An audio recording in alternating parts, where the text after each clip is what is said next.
दोस्तों नमस्कार। सरल नर्सिंग के इस ऑनलाइन प्लेटफॉर्म पे आपका हार्दिक स्वागत है और अभिनंदन है। अपन पढ़ रहे हैं फंडामेंटल ऑफ नर्सिंग। अभी तक अपन ने 11 क्लासेस अपने यूट्यूब चैनल पर अपलोड कर दी है। उम्मीद करता हूं कि आपने सारी क्लासेस देखी होगी, बहुत कुछ आपको सीखने को मिला होगा, अच्छा कंटेंट आपको मिला होगा। आज अपन 12वीं क्लास में अगला जो टॉपिक है फंडामेंटल का, मेडिकल एंड सर्जिकल असेप्सिस, वो अपन शुरू करेंगे। इसको अपन 2-3 पार्ट में पूरा करेंगे। तो आज अपन इस टॉपिक के पहले पार्ट के अंदर अपन डिस्कस करेंगे इस टॉपिक के रिगार्डिंग टर्मिनोलॉजी। जितने भी शब्दावली हैं, जितने भी जो शब्द हैं, अपन को इस टॉपिक में जो बार बार देखने को मिलेंगे, उनका मीन्स क्या होता है, उनकी टर्म का मीन्स क्या होता है, उस शब्दों का अर्थ क्या होता है। जितने भी 10-20 जो इसकी हैं टर्मिनोलॉजी, वो अपन शुरू करेंगे, ठीक है, और समझेंगे कि उन टर्मिनोलॉजी का मीन्स होता क्या है। ठीक है, शुरू करते हैं अपने क्लास। मेडिकल एंड सर्जिकल असेप्सिस, ये अपन जो टॉपिक है शुरू कर रहे हैं, उससे पहले अपन इस टॉपिक क्यों पढ़ रहे हैं, है ना, इस टॉपिक का मीन्स भी अपन को पता होना चाहिए। तो मेडिकल असेप्सिस क्या होता है, मेडिकल असेप्सिस क्या होता है ना। क्यों अपन कोई भी सब्जेक्ट पढ़ रहे हैं तो सबसे पहले अपन उस टॉपिक का भी मीन्स आना जरूरी है। अगर अपन को उस सब्जेक्ट के टॉपिक का अर्थ ही नहीं पता होगा तो अपन क्या करेंगे। ठीक है, तो सबसे पहले अपन को इन जो वर्ड हैं इनका मीन्स अपन को आना जरूरी है। ठीक है, तो मेडिकल असेप्सिस का जो मीन्स होता है वो होता है free from any infection, free from any infection, free from any infection. ठीक है, यानी फ्री फ्रॉम एनी इन्फेक्शन, या अपन इसमें और ऐड कर सकते हैं पैथोजन माइक्रो ऑर्गेनिज्म, यानी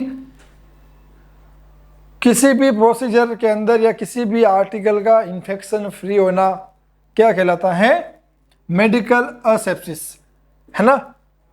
कुछ आर्टिकल किस प्रकार अपन इन्फेक्शन से फ्री कर सकते हैं, है ना, वो अपन सारा डिस्कस करेंगे मेडिकल असेप्सिस के अंदर।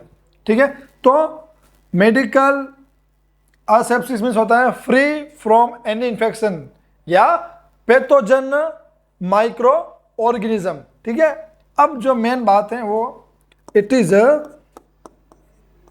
Also known as clean technique.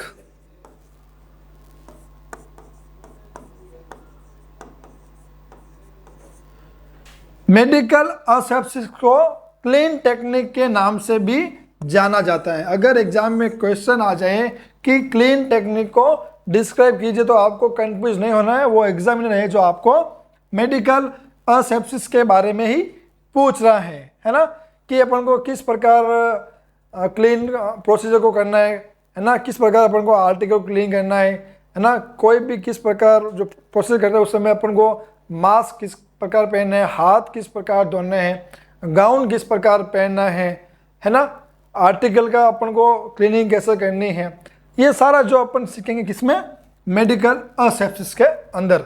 अभी आपको इतना ही याद रखना है, मेडिकल असेप्सिस का जो मीन्स होता है फ्री फ्रॉम एनी इन्फेक्शन या pathogen micro organism. It is also known as a clean technique, इसको क्लीन टेक्निक के नाम से भी जानते हैं। तो आपने मेडिकल असेप्सिस का मीन्स देख लिया। अब देखते हैं सर्जिकल असेप्सिस का मीन्स क्या होता है। सर्जिकल असेप्सिस का मीन्स क्या होता है, ठीक है, free from pathogen and non pathogen micro organism, free from pathogens and non pathogens micro organism. ठीक है, कि मेडिकल सब्सटेंस में क्या हो रहा था, फ्री फ्रॉम पैथोजेंस, है ना, जो जिनकी वजह से इन्फेक्शन फैल रहा उनको मतलब स्टेल कर रहे थे, उनको अपन क्लीन कर रहे थे। ठीक है, लेकिन सर्जिकल सब्सटेंस में क्या होता है कि वह दोनों प्रकार के अपन को माइक्रो ऑर्गेनिज्म को रेस्ट्रॉय करना है, फ्री फ्रॉम करना है, चाहे वो पैथोजेंस वाले हो चाहे नॉन पैथोजेन वाले हो, यानी जो बीमारी फैलाने वाले हो या बीमारी नहीं फैलाने, अपन को सभी को क्या करना है, क्लीन करना है, फ्री फ्रॉम करना है। ठीक है ना। इसका भी नाम एक और है, it is a also known as, it is also known as sterile technique, it is also known as sterile technique. ठीक है, अपन इसी चैप्टर के अंदर स्टेरिलाइजेशन पढ़ेंगे, इसी चैप्टर के अंदर अपन क्या पढ़ेंगे, स्टेरिलाइजेशन। स्टेराइल टेक्निक मीन्स क्या होता है, स्टेरिलाइजेशन करेंगे अपन। ठीक है, वो अपन डिस्कस करेंगे क्या होता है स्टेराइल टेक्निक। ठीक है, ये अपन कब डिस्कस करेंगे, जब अपन सर्जिकल असेप्सिस पढ़ेंगे तब स्टेरिलाइजेशन टेक्निक के बारे में भी पढ़ेंगे। अब आपने मेडिकल का मीन्स देख लिया, सर्जिकल असेप्सिस का मीन्स देख लिया। अब इन दोनों के पीछे एक वर्ड कॉमन आ रहा है, उस वर्ड का नाम है असेप्सिस। क्या नाम है, असेप्सिस। और अपन जानते हैं जिस वर्ड के आगे, है ना, जो प्रीफिक्स लगता है ना, ये जहां पर लगता है वो कहीं ना कहीं आपको किसका देगा, आपको सेंस एब्सेंट का, है ना। क्या सेंस देगा आपको, एब्सेंट का। तो अपन जैसा कि सब जानते हैं सेप्सिस का जो मीन्स होता है वो होता है इन्फेक्शन। सेप्सिस का मीन्स क्या होता है, इन्फेक्शन। ठीक है, और इसके अगर आगे ए लग गया, असेप्सिस, है ना, इसके आगे क्या लग गया, ए लग गया, एसेप्सिस, तो मीन्स क्या हो जाएगा, it means free from infection, है ना। अब देखो अगर सेप्सिस आ रहा हो तो क्या हो जाएगा, इन्फेक्शन इंडिकेट हो जाएगा, और अगर आगे ए लग गए तो मीन्स इन्फेक्शन नहीं होगा, it means free from infection. ठीक है, तो किसी प्रकार से अपन को कंफ्यूज नहीं होना है ना, सीधा सिंपल समझना आपको। सेप्सिस मीन्स होता है संक्रमण या इन्फेक्शन, आगे अ लगे मतलब असंक्रमण यानी फ्री फ्रॉम इन्फेक्शन। ठीक है, चलो अब अपन देख लेते हैं सेप्सिस का जो मीन्स है वो होता क्या है। सेप्सिस का मीन्स भी देख लेते हैं, सेप्सिस भी पढ़ना जरूरी है। अपन ने अगर सेप्सिस पढ़ लिया तो सेप्सिस पीछे कैसे अपन छोड़ सकते हैं। ठीक है, सेप्सिस अपन पीछे कैसे छोड़ सकते हैं, सेप्सिस। ठीक है, जो सेप्सिस का जो मीन्स होता है वो होता है infection in the body by pus forming bacteria. Infection in body by pus forming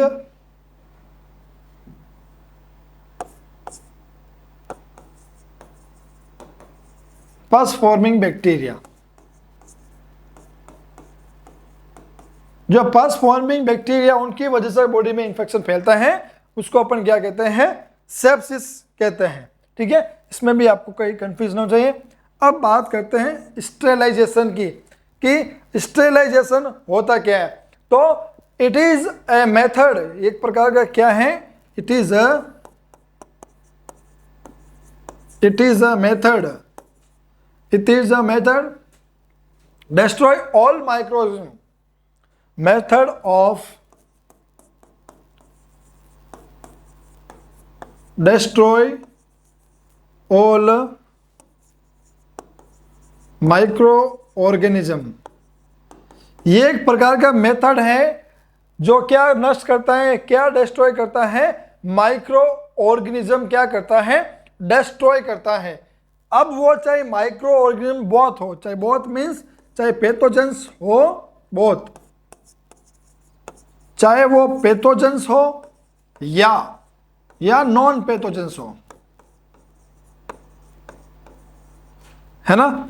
जैसा कि अपन जानते हैं सर्जिकल टेक्निक को ही क्या कहते हैं, स्टेराइल टेक्निक। इसमें क्या होता है, जो पैथोजेंस और नॉन पैथोजेंस है दोनों को क्या किया जाता है, फ्री फ्रॉम या डिस्ट्रॉय किया जाता है। तो सीधा है, सिंपल है। सर्जिकलाइजेशन एक मेथड है ना। स्टेरिलाइजेशन एक मेथड है जो कि क्या करता है, डिस्ट्रॉय करता है। किसको डिस्ट्रॉय करता है, माइक्रो ऑर्गेनिज्म को, ठीक है। चाहे वो माइक्रो ऑर्गेनिज्म पैथोजन हो या नॉन पैथोजन हो। समझ में आ गया। अपन ने टॉपिक की परिभाषा को अपन ने डिस्कस कर लिया है। मेडिकल असेप्सिस क्या होता है, सर्जिकल असेप्सिस क्या होता है। फिर अपन ने असेप्सिस को समझा, असेप्सिस में फिर अपन ने सेप्सिस को भी समझा, ठीक है। अब अपन डिस्कस करते हैं इस चैप्टर के रिगार्डिंग जितनी भी टर्मिनोलॉजी है वो अपन करेंगे डिस्कस। एग्जाम में टर्मिनोलॉजी को लेके बहुत सारे क्वेश्चन आ चुके हैं। हर बार मेडिकल एंड सर्जिकल टर्मिनोलॉजी को लेके क्वेश्चन आते हैं। चाहे एनालिज्म का एग्जाम, किसी एनालिज्म का एग्जाम हो, आप पेपर उठा के देख लेना, इस टर्मिनोलॉजी को लेके क्वेश्चन 100% आपको मिलेंगे। सेप्सिस को लेके भी क्वेश्चन आ चुका है, स्टेराइल टेक्निक को लेके भी क्वेश्चन आ चुका है, असेप्सिस को लेके भी क्वेश्चन आ चुके हैं। तो अपन एक एक करके जितनी भी टर्मिनोलॉजी है आराम से अपन समझेंगे, लिखेंगे, देखेंगे, ठीक है ना। तो शुरू करते हैं अपनी टर्मिनोलॉजी। टर्मिनोलॉजी में मीन्स क्या होता है, शब्दावली। अब एक एक अपन शब्द को अपन यहाँ पर क्या करेंगे, डिस्कस करेंगे। जो पहला जो अपना टर्म है उसका नाम है एंटीसेप्टिक। सेप्टिक या सेप्टिसिम क्या होता है, इन्फेक्शन। आगे एंटी लगे मतलब वो उस इन्फेक्शन को क्या करेगा, मार देगा, डिस्ट्रॉय कर देगा, है ना, रोक देगा, ठीक है। तो क्या हो गया, an agent that, an agent that, an agent that inhibit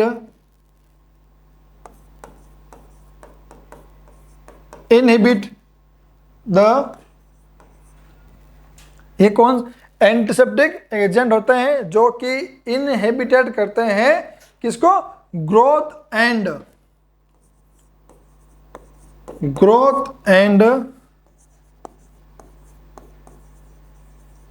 development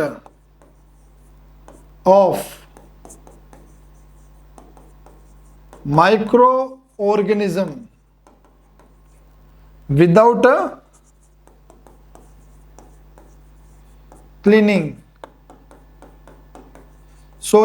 killing, without cleaning. यानी एंटीसेप्टिक वे एजेंट होते हैं जो इनहिबिटेड यानी क्या करते हैं, रोकते हैं या स्टॉप करते हैं किसको, growth and development of micro organism को। जो माइक्रो ऑर्गेनिज्म होते हैं उनकी जो ग्रोथ और डेवलपमेंट को क्या करते हैं, स्टॉप करते हैं या रोकते हैं। विदाउट क्लीनिंग यानी उन्हें बिना मारे, बिना किल किए क्या करते हैं, उनकी ग्रोथ एंड डेवलपमेंट को क्या करते हैं, रोकते हैं। फिर अपन बात करते हैं बैक्टीरियोस्टेसिस, है ना। जहाँ सिस वर्ड आ जाए ना, ये क्या सिस मीन्स क्या करता है, नियंत्रण प्रोसेस या कंटिन्यूटी का क्या करता है, अपन को आभास कराता है या इंडिकेट करता है, ठीक है। तो बैक्टीरियोस्टेसिस मीन्स क्या होता है, it is a condition which bacterial growth check without cleaning, है ना। चेक करना क्या हो गया, प्रोसेस हो गई ना। It is a process that check the microorganism growth and development.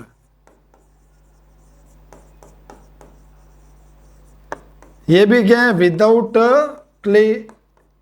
किल या किलिंग, ठीक है। यानी बैक्टीरियोस्टेसिस ये क्या प्रोसेस है कि चेक करती है माइक्रो ऑर्गेनिज्म की ग्रोथ एंड डेवलपमेंट को, है ना। सिस मीन्स क्या हो गया, जैसे मैंने कहा ये आपको प्रोसेस या कंटिन्यूटी का क्या करेगी, आभास करेगी, इंडिकेशन करता है अपन को।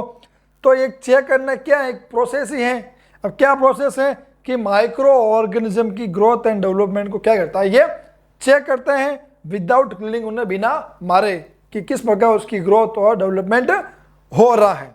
ठीक है, ये हो गया अपना बैक्टीरियोस्टेसिस। ठीक है, अगली जो टर्म है उसका नाम है बैक्टीरियोस्टेट। अब सिस अलग हो गया और स्टेट अलग हो गया। अब यहाँ पर मीन्स हो गया, जहाँ ये वर्ड आता है ना स्टेट, उसका जो मीन्स होता है स्टॉप, उसका क्या मीन्स होता है स्टॉप। और ये तो बैक्टीरियो मीन्स बैक्टीरिया। देखते हैं इसका जो मीन्स क्या निकलता है, N agent that inhibit growth of bacteria. An agent inhibit growth of bacteria।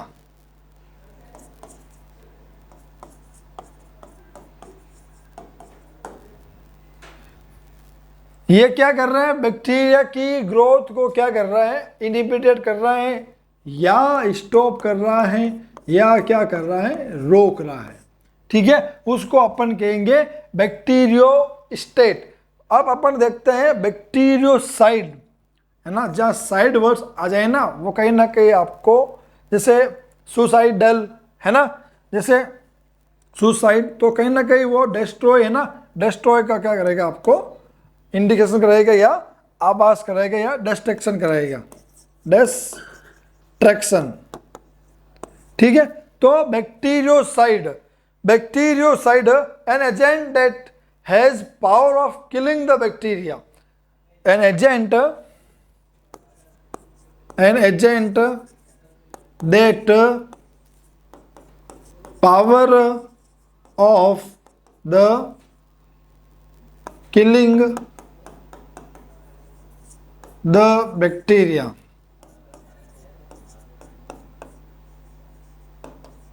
ठीक है, बैक्टीरियोसाइड क्या है, एक प्रकार के ऐसे एजेंट हैं जो पावर रखते हैं, डेट हैज पावर, अपने आप में शक्तिशाली है, ये पावर रखते हैं। किसके लिए पावर रखते हैं, किलिंग द बैक्टीरिया, बैक्टीरिया मारने की इसमें क्षमता होती है, शक्ति होती है।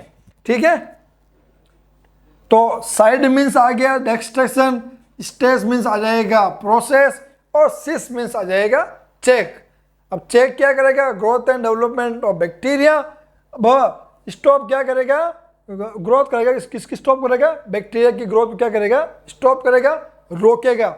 और ये क्या करेगा, साइड इसको मार देगा। ठीक है, कंफ्यूज बिल्कुल नहीं होना है। इन्फेक्शन, एक था अपने सेप्सिस, उसका मीन्स होता है संक्रमण, एक है इन्फेक्शन, उसका मीन्स भी क्या होता है, संक्रमण। अब सेप्सिस वाला जो संक्रमण है वो कहां से होता है, पस फॉर्मिंग से क्या होता है, वो इन्फेक्शन होता है।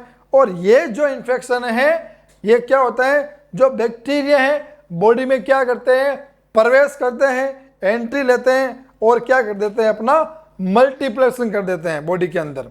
ठीक है, पैथोजेनिक ऑर्गन क्या करते हैं, अपना मल्टीप्लिकेशन कर देते हैं। ठीक है, the entry and multiplication, the entry and multiplication, multiplex यानी 1 से 2, 2 से 3, 3 से 4, इस प्रकार क्या कहते हैं, multiplication of pathogen agent in the body, of pathogen agent in the body. ठीक है, बॉडी के अंदर जो पैथोजन एजेंट होते हैं, अगर किसी को इन्फेक्शन हो गए हैं तो वो क्या करेंगे, वो एजेंट को क्या कर देंगे, मल्टीप्लिकेशन कर देंगे। अब बात करते हैं अपन कल्चर की। यहाँ कल्चर का मीन्स अपने जो कल्चर होता है उससे नहीं है, बॉडी के अंदर भी माइक्रो ऑर्गेनिज्म को लेके क्या होती है, कल्चर होती हैं। सभी अपन ने जानते हैं कि अब डॉक्टर कई बार लिखते हैं भाई urine culture test, blood culture test, या किसी बैक्टीरिया का कल्चर टेस्ट, है ना, इस प्रकार वो लिखते हैं। कल्चर का मीन्स यहाँ पर होता है कि जो माइक्रो ऑर्गेनिज्म है उसकी जो ग्रोथ एंड डेवलपमेंट करने की जो कल्चर वो क्या है, वो कब ज़्यादा अपने आप को डेवलप करता है, कब अपने आप को ग्रोथ करता है, या किस कंडीशन में वो अपने आप को रोकते हैं, ग्रोथ एंड डेवलपमेंट, तो कल्चर चेक करते हैं। ठीक है, तो culture is the growth of micro organism. Culture is the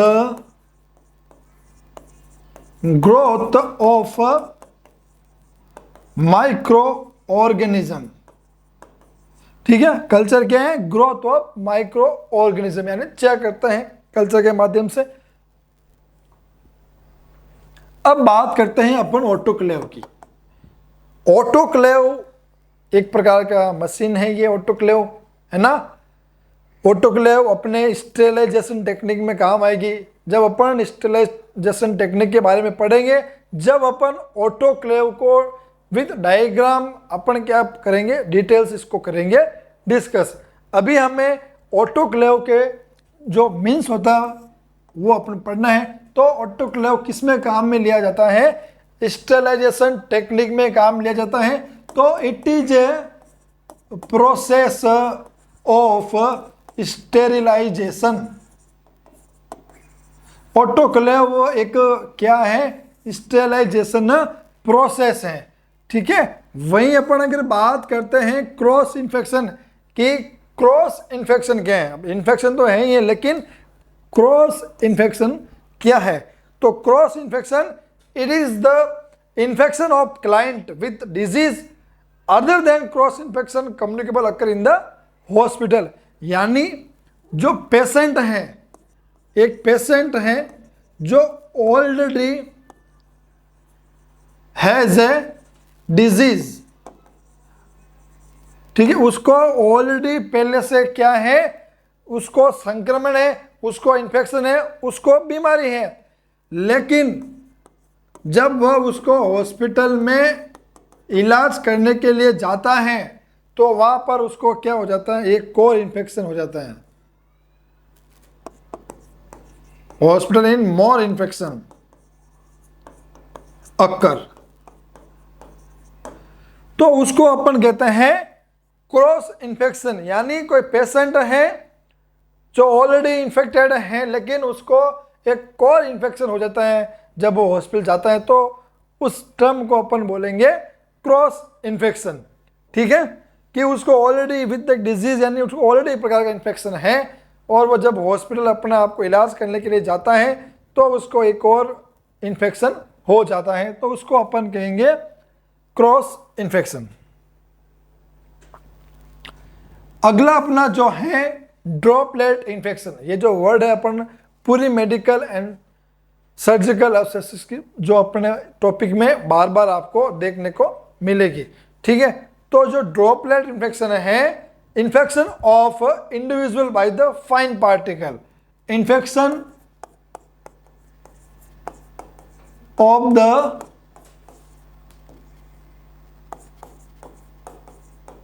individual by the fine particle. अब यहां पर फाइन पार्टिकल का मीन्स क्या हो गया? जब अपन किसी इन्फेक्टेड पर्सन से बात करते हैं तो उसके वो जब वो बोलता है, जब खींचता है, जब कफिंग करता है, तो उसके मुंह से क्या निकलता है? फाइन पार्टिकल निकलते हैं। और अगर अपन उसके टच में रहेंगे और अपन ने अगर मास्क नहीं अगर पियर कर रखा होगा, अपन ने डिस्टेंस भी नहीं रखा होगा, तो उसके जो फाइन पार्टिकल हैं वो अपने अंदर आ जाएंगे और अपने को क्या कर देंगे? इन्फेक्टेड कर देंगे। तो उस इन्फेक्शन को क्या कहेंगे? ड्रॉपलेट इन्फेक्शन कहेंगे। अब बात करते हैं डिसइंफेक्टेंट की। किसकी बात करते हैं अपन? डिसइंफेक्टेंट की। तो it is an agent which kill micro organism. It is an agent kill micro organism. ये एक प्रकार का जो एजेंट होता है डिसइंफेक्टेंट, वो क्या करता है? माइक्रो ऑर्गेनिज्म को क्या करता है? किल करता है। ठीक है, वहीं अगली जो टर्म होगी अपनी डिसइंफेक्शन टेंट, क्या हो गया? जो माइक्रो ऑर्गेनिज्म को क्या करता है? किल करता है। अब डिसइंफेक्शन क्या करता है? destroy all microorganism, an agent destroyed all types of microorganism। ठीक है, कि जो डिसइंफेक्शन है वो सभी प्रकार के माइक्रो ऑर्गेनिज्म को क्या करता है, डिस्ट्रॉय करता है। ठीक है, अगला अपना है concurrent disinfection. Concurrent disinfection, disinfection means क्या हो गया, डिस्ट्रॉय ऑल माइक्रो ऑर्गेनिज्म, और कनकरेंट का मीन्स होता है तुरंत, है ना, हाथों हाथ, इमीडिएट। अब क्या हाथों हाथ, क्या तुरंत और क्या इमीडिएट, कि अपन ने कोई सा भी प्रोसीजर जो है वो किया है, तो उस प्रोसीजर के दौरान जो आर्टिकल अपन ने काम लिए हैं उसको इमीडिएट क्या करना है, डिसइंफेक्शन करना है, तो उसको अपन कहेंगे कनकरेंट डिसइंफेक्शन। तो it is immediate disinfection of, immediate disinfection of all article। हाथों हाथ डिसइंफेक्शन करना है ऑल आर्टिकल्स का, ऑफ ऑल कंटामिनेट, जो भी कंटामिनेट आर्टिकल हुए हैं प्रोसेस के दौरान, बॉडी डिस्चार्ज के दौरान, उनको क्या करना है, आपको डिसइंफेक्शन करना है। तो immediate disinfection all article which are contaminate during any procedure. ठीक है, समझ गए आप इसको। चलता अपनी अगली टर्म में, टर्मिनल डिसइंफेक्शन। एक था कनकरेंट डिसइंफेक्शन, अब है टर्मिनल डिसइंफेक्शन। कनकरेंट में क्या हो रहा था कि आपने कोई सा भी प्रोसीजर किया है उसको हाथों हाथ क्या कर रहे थे, आप डिसइंफेक्शन कर रहे थे। वहीं अपन टर्मिनल में क्या करेंगे कि अपन जो डिसइंफेक्शन है वो अपन हाथों हाथ नहीं करके बाद में करेंगे। बाद में कब करेंगे, या पेशेंट क्या हो जाएगा, डिस्चार्ज होएगा, या डेथ की कंडीशन में। तो disinfection of all article, disinfection of all article including furniture,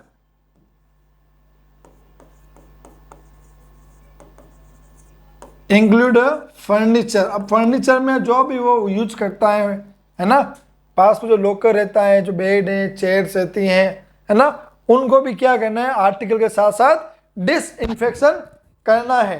ठीक है, और क्या साथ में इंक्लूडिंग फर्नीचर, है ना, जैसे उसके मैट्रेस हो गए, पिलो, लीलन, है ना, जो भी उसके जो यूज में किए जाते हैं वो सबको क्या करना है, डिसइंफेक्शन करना है। कब करना है, पेशेंट डिस्चार्ज या patient death. After patient discharge, या तो वो पेशेंट ठीक होके वापस चला गया घर पर, या वह और बिगड़ गई तो उसको डिस्चार्ज करके आगे रेफर कर दिया उस कंडीशन में, या patient death.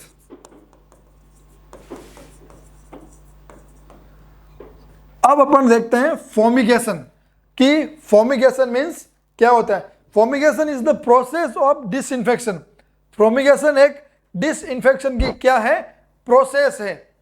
Bye the expose of fumes vaporize, by the expose of fumes vaporize germicide. It is a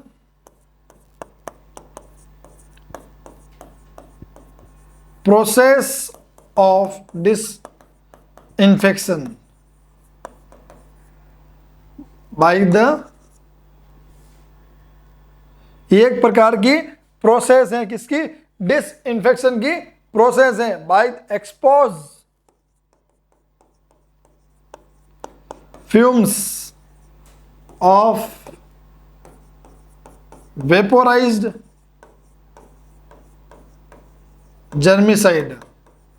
ठीक है, कि फ्यूम्स की सहायता से क्या करना है, उस जगह को, उस रूम को फ्यूमिगेट करना है। जैसा कि अपन पढ़ते हैं, ये अक्सर अपन ओटी में, आईसीयू में, वार्डों में इस टेक्निक का उपयोग किया जाता है उस वातावरण को डिसइंफेक्शन बनाने के लिए। ठीक है, और एक N agent that kill gases, है ना, एक एजेंट है वो क्या करता है, जो किल करता है गैसेस और फ्यूम्स को। ठीक है, समझ रहे हो आप। अगला अपना है फॉमिट्स। अब फ्यूमिगेशन अलग है और फॉमिट्स अलग है। तो फॉमिट्स क्या है, फॉमिट्स इज एन ऑब्जेक्ट है। अब यहां पर फॉमिट्स जो है गैस नहीं है या वेपर नहीं है, फॉमिट्स इट इज ए ऑब्जेक्ट। फॉमिट्स क्या है, इट इज ए ऑब्जेक्ट है, ये एक प्रकार के ऑब्जेक्ट है। ठीक है, which have contact with disease person, जो कि डिजीज पर्सन के कॉन्टैक्ट में आने से पर्सन के वो क्या करती हैं, कैपेबल रहते हैं किसको, डिजीज ट्रांसफर करने में। तो which have contact with disease person, which have contact with disease person and capable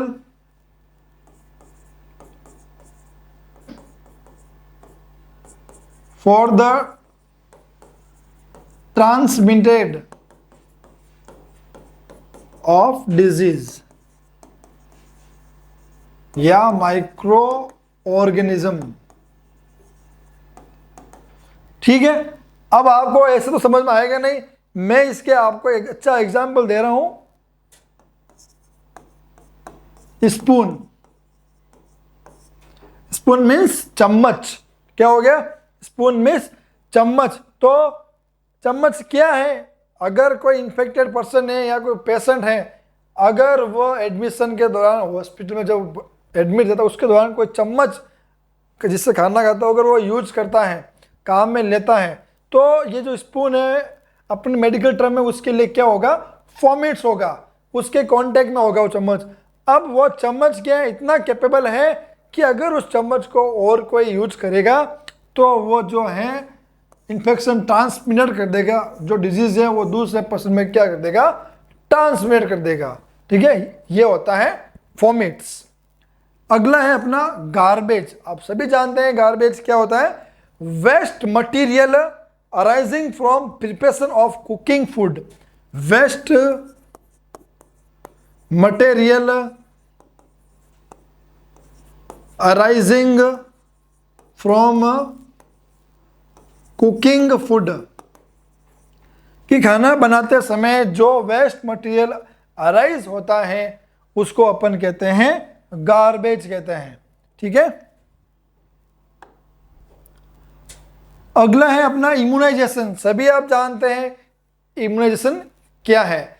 immunisation क्या है, एक आर्टिफिशियल इम्यूनिटी है।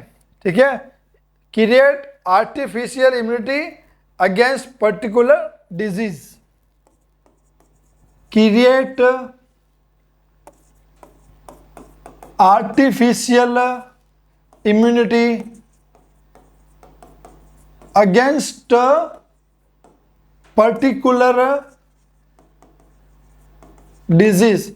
अपन जिस डिजीज का वैक्सीनेशन करें, जिस डिजीज का अपन इम्यूनाइजेशन कर रहे हैं उसी का अपन क्या लगाएंगे, टीका लगाएंगे। यानी बीसीजी की जो वैक्सीन है वो किस लिए लगाई जाती है, टीबी के लिए लगाई जाती है। हेपेटाइटिस बी की वैक्सीन किसके लिए लगाई जाती है, हेपेटाइटिस के लिए लगाई जाती है। यानी कि पर्टिकुलर डिजीज के लिए जो वैक्सीन आर्टिफिशियली लगाई जाती है उसके अगेंस्ट क्या करती है, इम्यूनिटी प्रोड्यूस करती है, तो उसको कहते हैं इम्यूनाइजेशन। ठीक है, वही इम्यूनाइजेशन करने की जो प्रोसेस होती है उसको कहते हैं वैक्सीनेशन। ठीक है, तो ये हो गया अपना इम्यूनाइजेशन। इम्यूनाइजेशन क्या है? आर्टिफिशियल क्या करती है? इम्यूनिटी देती है बॉडी में, किसके अगेंस्ट? एक पर्टिकुलर डिजीज के अगेंस्ट, जिस डिजीज के लिए जो वैक्सीन लगे जा रही है। ठीक है ना। अगला है अपना आइसोलेशन और क्वारंटाइन। अब इन दोनों का जो मीन्स है लगभग सेम है। आइसोलेशन में पेशेंट को करते हैं अलग करते हैं, क्वारंटाइन में क्या करते हैं अपन? अलग करते हैं।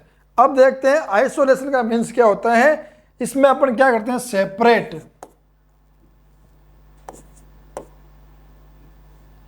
ये दोनों वर्ड है, अभी आपने कोविड में बहुत सुने होंगे। ठीक है ना। Separation of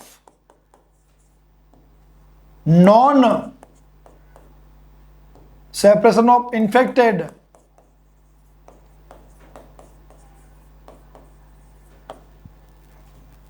person to non infected person. ठीक है। अब इसमें क्या है? जो एक इन्फेक्टेड पर्सन होता है उसको क्या किया जाता है? अलग किया जाता है। किससे? नॉन इन्फेक्टेड पर्सन से। ठीक है, ताकि वह है जो दूसरे लोगों में क्या कही इन्फेक्शन स्प्रेड नहीं कर पाए। ठीक है। वहीं अगला होता है क्वारंटाइन। क्वारंटाइन जस्ट इसका उल्टा है। Separation of non infected person which contact with infected person to non-infected person। समझ नहीं आ रहा होगा, समझा रहा हूं कि जो सेपरेशन है इसमें किसका किया जाता है? कि नॉन इन्फेक्टेड पर्सन का किया जाता है, सेपरेशन किया जाता है। ठीक है ना। Person which contact with infected person, इसका एग्जाम्पल है जब कोविड चल रहा था, जब जो लोग बाहर से आ रहे थे, अदर कंट्री से आ रहे थे जहां पर कोविड ज्यादा था, तो वो जब आ रहे थे तो उनको अपन क्या कर रहे थे? क्वारंटाइन कर रहे थे, उनको अलग रख रहे थे। भले वो क्या हो? नॉन इन्फेक्टेड हो, यानी उनको किसी प्रकार का इन्फेक्शन नहीं है, लेकिन वो जहां से आए हैं वहां पर पर्सन क्या है? इन्फेक्टेड पर्सन है ना।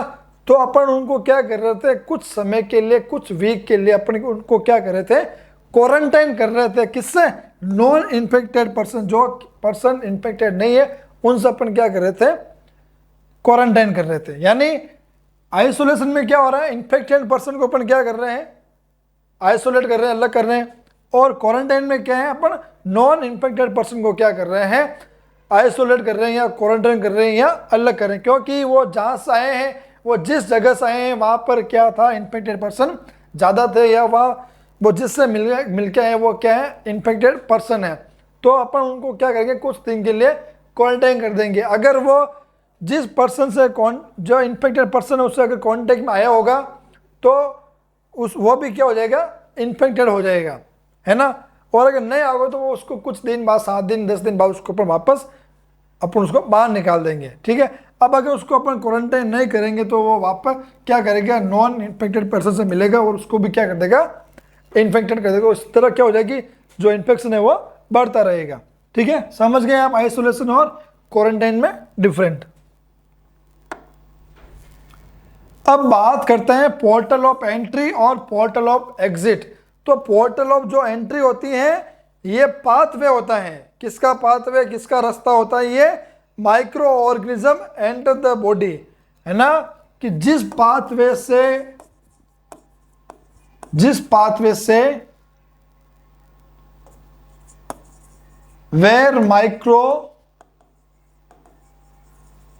Organism enter in the body, यानी जिस रास्ते से जो माइक्रो ऑर्गेनिज्म है बॉडी में प्रवेश करते हैं उसको क्या कहते हैं, पोर्टल ऑफ एंट्री। ठीक है, अब बात करते हैं अपन पोर्टल ऑफ एग्जिट, यानी सेम है, यहां पर अपन एंट्री की जगह अपन क्या कर देंगे, एग्जिट कर देंगे। Pathway where microorganism exit in the from the body, exit from the body, यानी वे माइक्रो ऑर्गेनिज्म बॉडी के जिस रास्ते से बॉडी से बाहर आते हैं उसको अपन कहते हैं पोर्टल ऑफ एग्जिट। ठीक है, अगला अपना हो गया सेप्टिसीमिया। अब जहां MI ये वर्ड आ जाए, जिसके पीछे MI ये वर्ड आ जाए, जिस टर्म के पीछे, वो आपको क्या इंडिकेट करता है, ब्लड। और अपन जैसा कि सब जानते हैं सेप्टिक मीन्स सेप्सिस, और ये क्या है, इन्फेक्शन। इसके मीन्स में इसका अर्थ है, तो सेप्टिसीमिया क्या हो गया, when infection present in the blood, बस when infection present in blood. ठीक है, वहीं अपन अगर बात करते हैं कंटामिनेशन की, ये भी वर्ड अपन को बार बार देखने को मिलता है, सुनने को मिलता है, कंटामिनेशन। कंटामिनेशन मीन्स होता है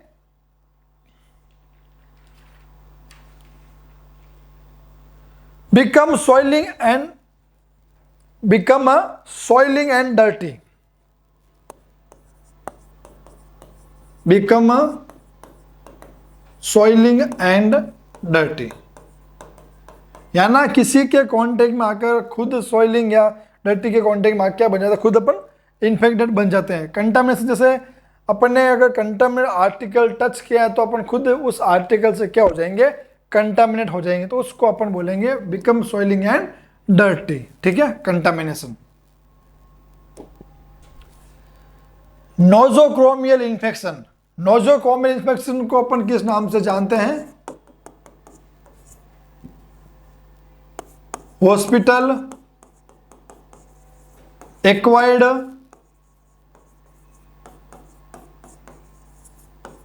इन्फेक्शन, यानी जो इन्फेक्शन हॉस्पिटल की वजह से या हॉस्पिटल में होता है पेशेंट को, उसको अपन क्या कहते हैं, नोजोक्रोमियल इन्फेक्शन, यानी हॉस्पिटल में जाने से जो इन्फेक्शन होता है उसको अपन कहते हैं नोजोक्रोमियल इन्फेक्शन। अब आप सोच रहे होंगे कि क्रॉस इन्फेक्शन क्या था, क्रॉस इन्फेक्शन भी हॉस्पिटल में जाने से होता है। अब इसमें दो कंडीशन है, नोजोक्रोमियल यानी एक जो पेशेंट है हॉस्पिटल गए, एक गया अटेंडर, साथ में गया उसका पेशेंट, दोनों गए, ठीक है, दोनों को इन्फेक्शन हो गया। अब अटेंडर को जो इन्फेक्शन होगा वो होगा नोजोक्रोमियल इन्फेक्शन, और जो पेशेंट को जो इन्फेक्शन होगा वो होगा क्रॉस इन्फेक्शन। क्यों कि अपन ने क्रॉस इन्फेक्शन की परिभाषा को क्या समझा कि एक पेशेंट है जो पहले से ही क्या इन्फेक्टेड है और वो हॉस्पिटल गया और उसको एक और इन्फेक्शन हो गया, तो उसको अपन कहेंगे क्रॉस इन्फेक्शन। और साथ में जो अटेंडर है जो इन्फेक्टेड नहीं था लेकिन हॉस्पिटल में जाने से इन्फेक्टेड हो गया है, तो उसको अपन कहेंगे नोजोक्रोमियल इन्फेक्शन। आइट्रोजेनिक इन्फेक्शन क्या होता है, iatrogenic infection originated a result of diagnostic and therapeutic procedure. An infection originated by the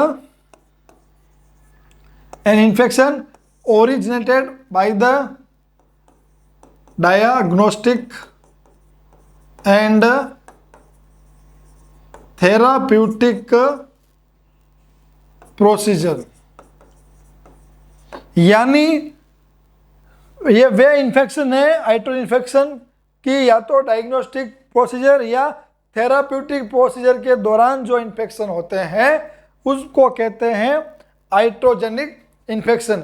इसका एग्जांपल लेते हैं अपन, यानी अपन कोई सैंपल ले रहे हैं, डाइरेक्ट को सैंपल ले रहे हैं, अगर अपने प्रॉपर जगह स्पीड से क्लीन नहीं डायरेक्ट ऐसे सैंपल ले रहे हैं, या अपन ने स्टेल टेक्निक यूज़ या मेडिकल जो सेफ्टी टेक्निक यूज़ नहीं किए हैं, तो उसकी वजह से भी क्या होता है, इन्फेक्शन होता है। या कोई अपन प्रोसीजर कर रहे हैं, थेराप्यूटिक प्रोसीजर कर रहे हैं पेशेंट को ठीक करने के लिए, उस प्रोसीजर के दौरान कोई इन्फेक्शन हो गया पेशेंट को, तो उसको क्या कहेंगे अपन, हेट्रोजेनिक इन्फेक्शन। अगला है कॉम्प्लिकेशन। सभी जानते हैं कॉम्प्लिकेशन क्या होता है, जटिलता, है ना। अब कॉम्प्लिकेशन यहाँ पर क्या समझेंगे अपन, any illness occurring during any disease condition, any illness occurring during any condition, any disease condition.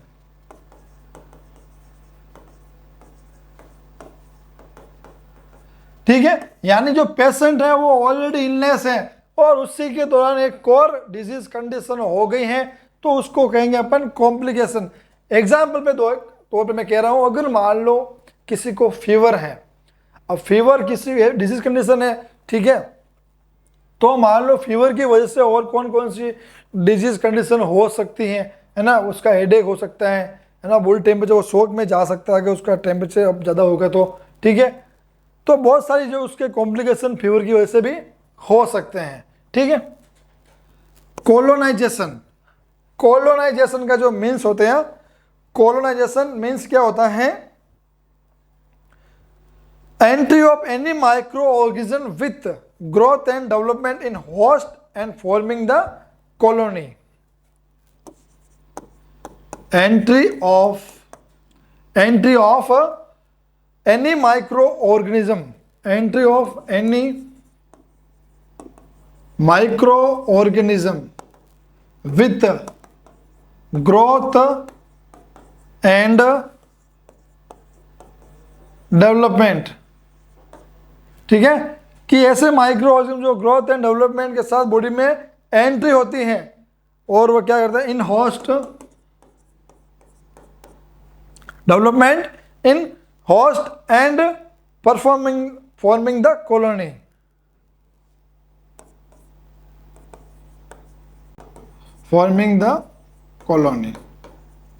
ठीक है। यानी वे माइक्रो ऑर्गेनिज्म जो अपने ग्रोथ एंड डेवलपमेंट के साथ, है ना, होस्ट में क्या होते हैं, एंटर होते हैं और परफॉर्म क्या करते हैं, कॉलोनी, यानी वो अपना साम्राज्य बॉडी के अंदर क्या कर सकते हैं, बना देंगे, ठीक है। उसको अपन कहेंगे कोलोनाइजेशन। अगला है वायरुलेंस। वायरुलेंस, यहाँ पर जो वायरल से यहाँ पर इसका मीन्स नहीं रहेगा, आप, है ना, इसका जो मीन्स रहेगा, capacity of any microorganism to induce the disease, है ना, capacity of any microorganism, capacity of any microorganism who induce disease condition, यानी वे माइक्रो ऑर्गेनिज्म जो योग्यता रखते हैं, कैपेसिटी रखते हैं डिजीज कंडीशन बनाने में। यानी हर माइक्रो ऑर्गेनिज्म डिजीज कंडीशन नहीं बना सकता, लेकिन कुछ जो माइक्रो ऑर्गेनिज्म होते हैं वही डिजीज कंडीशन बनाते हैं, तो उसको अपन कहते हैं वेरुलेंस। वही बात करते हैं प्रोफाइलेक्टिक, है ना, a measure taken prior when to prevent disease, a measures taken prior prevent disease, ठीक है। प्रोफाइलेक्टिक यानी प्रोफाइलेसिक्स, है ना, जैसा कि अपन ने ओबीजी क्लासों में प्रोफाइलेसिक्स के बारे में अच्छे से पढ़ा है। यानी कोई डिजीज हुई नहीं है बॉडी में, ठीक है, उसी के अगर वो अपन चाहते हैं कि वो फ्यूचर में नहीं हो, तो अपन उसका पहले से अगर ट्रीटमेंट ले लेंगे तो वो क्या कहलाएगा, प्रोफाइलेक्टिक। यानी इसका बेस्ट एग्जांपल है इम्यूनाइजेशन। अपन इम्यूनाइजेशन किस लिए करवाते हैं कि भविष्य में आगे जाके अपन को वो जो डिजीज़ है नहीं हो, तो उसको अपन कहते हैं प्रोफाइलैक्टिक। तो ये सारी जो टर्मिनोलॉजी है अपन ने एक एक से डिस्कस की है, विस्तार से समझा है। उम्मीद करता हूँ आपने समझोगी। अगली क्लास में अपन मेडिकल सर्जिकल के बारे में भी डिस्कस करेंगे कि क्या होता है। तब तक के लिए धन्यवाद।